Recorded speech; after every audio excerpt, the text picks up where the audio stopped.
জীবনে অনেক কিছু হারালাম, তার মধ্যে সবচেয়ে পছন্দের মানুষ ছিলে তুমি।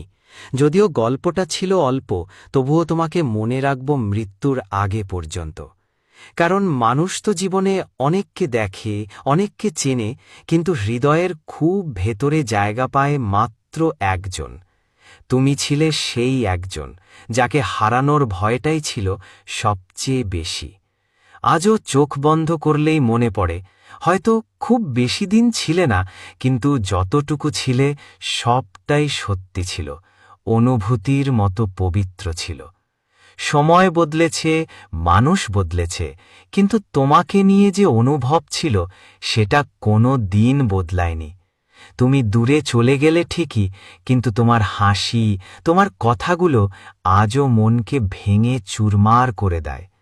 কখনো কখনো মনে হয়, হয়তো একটু বেশি যত্ন নিলে, একটু বেশি ধরে রাখলে তুমি আজও পাশে থাকতে।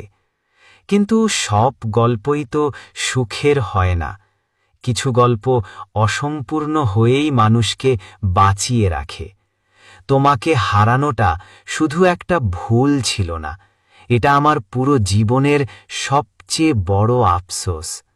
যতদিন বেঁচে থাকব, হয়তো আর কাউকে এতটা গভীরভাবে ভালোবাসব না, কারণ হৃদয়ের যে জায়গাটা ছিল তোমার, সেটা আজও তোমার নামেই পড়ে আছে।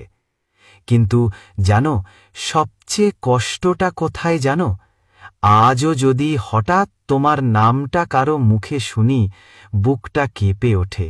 মনে হয় তুমি যেন কোথাও আছো, শুধু আমার কাছে নেই। রাতে ঘুম আসার আগে আমি এখনো তোমাকে নিয়ে ভাবি। ভাবি, আমাদের গল্পটা যদি আরেকটু লম্বা হতো, যদি সব ভুল বোঝাবুঝি এক মুহূর্তে থেমে যেত, যদি তুমি একবার বলতে আমি আছি, তাহলে হয়তো আজ সব কিছুই অন্য রকম হতো।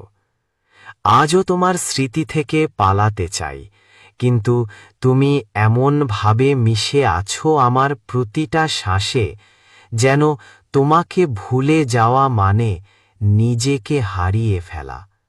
মানুষ ভাবে আমি নাকি ঠিক আছি, আসলে তারা জানেই। মানুষ ভাবে আমি নাকি ঠিক আছি, আসলে তারা জানেই না ভেতরে ভেতরে আমি আজও তোমার কাছে হার মানা এক মানুষ, যে হারিয়েছে তার সবচেয়ে আপন মানুষকে, আর সেই হারানোটা আজও তাকে ছাড়েনি। তুমিই ছিলে আমার সবচেয়ে সুন্দর অভ্যাস, যাকে ভুলে